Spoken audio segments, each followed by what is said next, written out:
পুরুষের জন্য ডায়মন্ড বা অষ্টধাতুর আংটি ব্যবহার করা যাবে কি না? আমাদের দেশে এখন অনেক কমে গেছে। একসময় দেখা যেত ফেরিঘাটে, বিভিন্ন রাস্তাঘাটে, বাস স্ট্যান্ডে অষ্টধাতুর আংটি বিক্রি হয়, তাই না?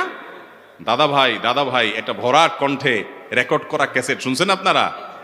কত জীবনে বারবার আমরা হাজারো বার শুনছি। সেখানে বলা হয় যে কি শনির দশা, রাহুর গ্রাস, তারপরে কালের দৃষ্টি, এগুলা থেকে বাঁচার জন্য, আপনার কপাল পরিবর্তন, ভাগ্য পরিবর্তনের জন্য এই অষ্টধাতুর আংটি পরীক্ষিত, বিফলে মূল্য ফেরত। অষ্টধাতু কি? রূপা, তামা, এটা সেটা, এইগুলা বলে ব্যবহার করে, এগুলা আংটিতে ব্যবহার করলে তার নাকি ভাগ্য চেঞ্জ হয়ে যায়। সম্পূর্ণ ইমান বিধ্বংসী একটা বিশ্বাস।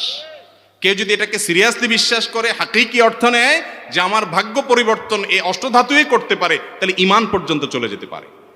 এত ডেঞ্জারাস একটা বিষয়। আমরা এটা খুব ছোট জিনিস মনে করি।